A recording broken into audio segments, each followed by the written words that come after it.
Judge Merchan, who is not totally conflicted, I want to remind our audience, held Trump in contempt yesterday. The gag order hearing number 2 is tomorrow. How do you think he is going to handle the second set of alleged violations? People were annoyed Trump's only paying $9 grand, but that's all the judge can do. That's right. The statute requires the judge to impose no more than a $1,000 fine per incident of contempt. And he can put Trump in jail, in the lockup at the courthouse, or whatever other mechanism he wants to use for up to 30 days. But, Steph, I think the judge may have found his path forward. And that's having something to hold over Donald Trump's head. Trump has moderated his behavior in the last week. It's very likely that the judge will look at these new contempt allegations and say that he's going to hold his decision in abeyance. And that would mean that if Trump were to violate again, he could immediately go ahead and take him into custody. With Donald Trump, that sort of stick approach seems to work the best. He has to appreciate what he's up against before he can finally moderate his behavior. And look, the judge is mostly interested in ensuring the integrity of these proceedings. He wants to get to a verdict here more than he wants to do anything else. So getting Trump to play by the rules is uppermost in his mind. I think that that's the option he'll take, although he certainly could put him into custody overnight or for a weekend if he chose to at this point.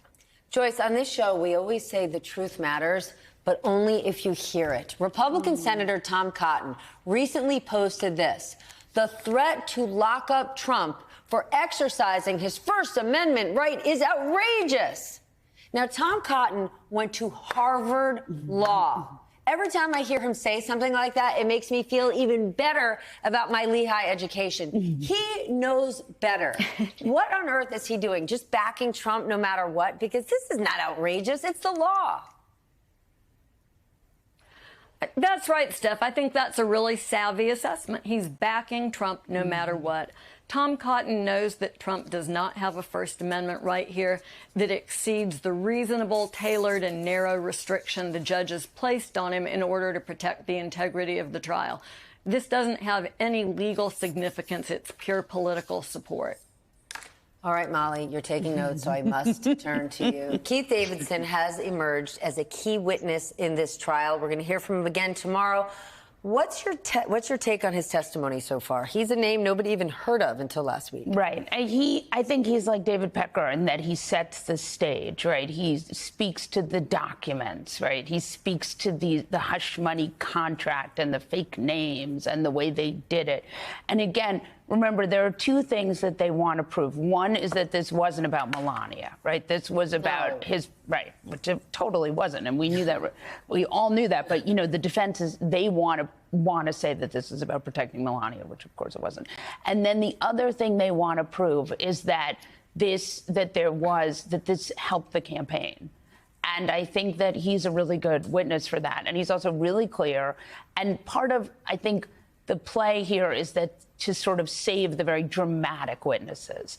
These are the witnesses who just sort of set the table, show you the documents, tell you they're real. And I think that is a very important part of the trial. Molly, new topic. Donald Trump is out there on the trail lying, falsely linking President Biden to these protests, as though the president is condoning or supporting these protests in some way, shape, or form. That is categorically false. Right. But how tricky is it for President Biden, right, to message on this, to address this, because he's now stuck between Republicans, his own party, and protesters? How does he walk the line? You know, Trump categorically lies about everything, right? I mean, he even had a truth today about that the protests were to distract from the southern border. Stop calling it a truth. He lied today on his social media platform. But yes, this is a very tricky situation. I mean, you know, you have so many elements at play. You have foreign stuff. You have the Middle East. You have peaceful, you know, you have protests. You have the police. I mean, it is just, you cannot get a more fraught subject. And you also have students. And thank God that it's May and that these schools are almost out for the summer. is it thank God that it's May? Come the summer, that's when we see more and more protests in this country, maybe not necessarily on college campuses, but things are going to get dicey. Michael, how difficult is this for President Biden?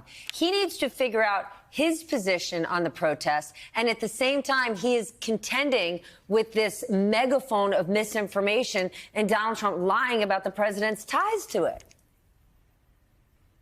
Well, Molly is so right that this is such a complex issue. And when I speak with White House officials, they say, listen, the president's top priority is looking at what he can do to pressure the Netanyahu government in Israel, what he can do to try to move these peace talks along, these ceasefire talks, try to get the hostages released. The politics is secondary. What's striking when you talk to Biden allies is they think that he is perhaps missing a moment here to do what President Biden does best, which is to take a very complicated issue and bring his empathy, bring his sense of understanding to this, to tell those who are demonstrating across the country and those who are just concerned about this quietly at home that he understands their concern about this and he's doing everything he can to try to deal with this problem.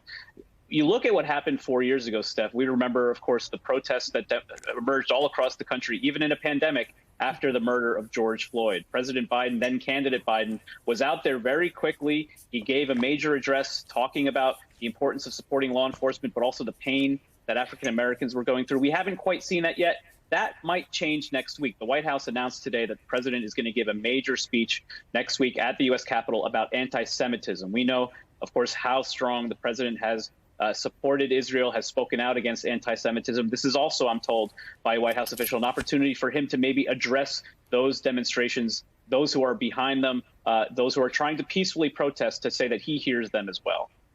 Joyce, new topic. At one point at one of Trump's rallies today, he actually admitted that he asked to be taken to the Capitol on January 6th, right? So it's like, you know, his lawyers and Republicans for the last 3 years are trying everything possible to distance Trump from January 6th. And saying this, it sounds like he's saying, yeah, I presided over it. So if you're Jack Smith, if you're prosecuting Donald Trump for election interference, do your ears perk up? It's like, is he helping you make your case?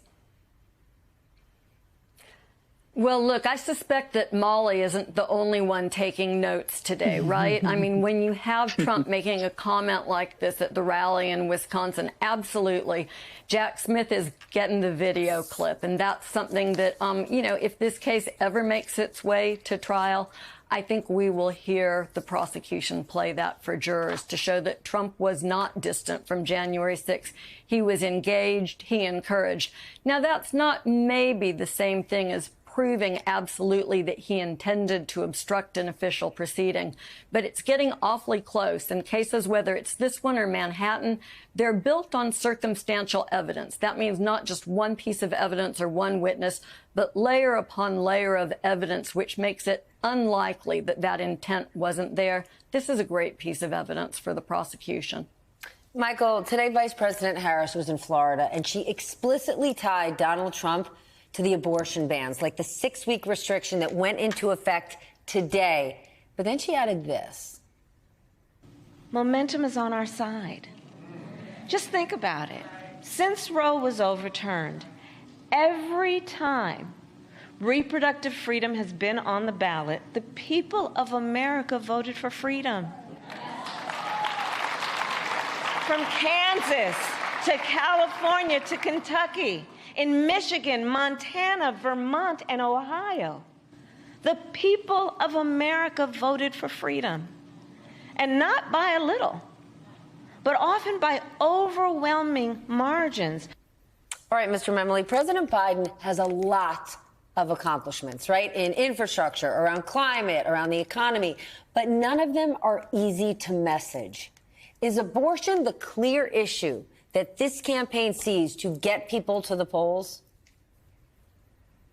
When you look at just about every poll and when you look at just about every demographic, Steph, you see the cost of living, the economy is the #1 issue for voters. But what to the Biden campaign looks to be the main issue that they can go on offense on is reproductive rights. Look at what Vice President Harris said today, but also look at where she said it. She was in the battleground state, or at least what used to be a battleground state, Florida. 30 electoral votes, one of the biggest prizes on the map. The Biden team has been very cautious, very wary about the investment of significant money, resources into a campaign in Florida, when it might distract from the core 8 battleground states that they have really focused and built their campaign around. But what we've now seen is not just Vice President Harris today, but President Biden just a few weeks ago traveling to Florida. They see this as an opportunity for a game-changing moment in a key state and all across the country, frankly, to go on offense. I remember, Steph, talking to one of the president's closest advisors in the weeks after the Dobbs decision, ahead of the Kansas referendum there, which ultimately the side of the pro-abortion rights side won. And this official said this is going to be an issue that no one sees coming. They're going to underestimate the power of women in this electorate, and they've been proven, as the vice president said today, right at every step of the way. And so this is certainly something you're going to expect to see the president and vice president especially continue on.